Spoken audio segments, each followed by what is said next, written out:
This past Sunday, in our ongoing series on the Nicene Creed, we considered the section of the Creed that affirms that Jesus rose from the dead on the third day according to the Scriptures. When Jesus appeared to Thomas in the Gospel of John after his resurrection, he said to Thomas, "You believe because you have seen. Blessed are those who believe and have not seen."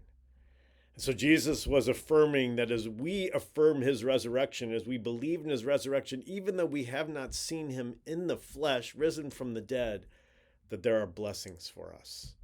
One of those blessings is we know his presence with us.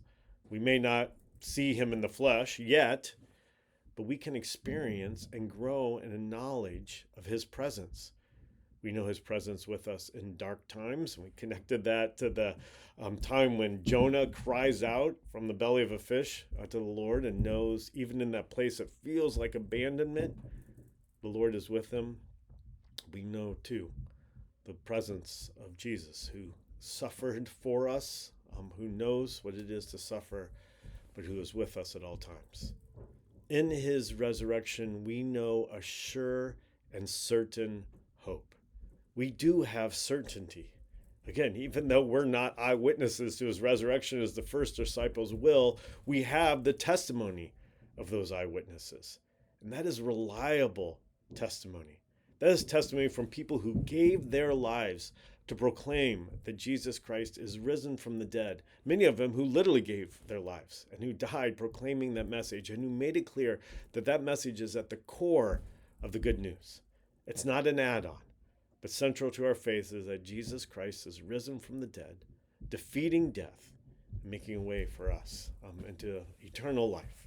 And so it's a sure and certain hope for this life. We have hope in this life and for all that we go through in this life, for all that we experience. Jesus is with us and gives us hope, but we also have hope for the life to come, that Jesus truly has overcome death and that we know we have life eternal with him.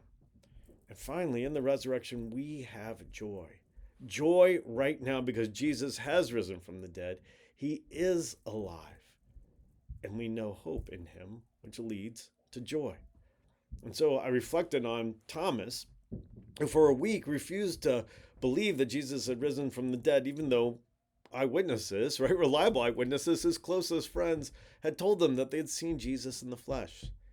And I thought about how during that week, Thomas was basically saying, I refuse to be joyful, right? Even though I have this witness to an incredible miracle, the most incredible miracle, I won't believe it yet. And I think sometimes we're like Thomas, not that we refuse to believe in the resurrection of Jesus, but that we wait on joy. And it's understandable that we do so if we're going through hard seasons, if we're going through loss, if we're going through difficulties.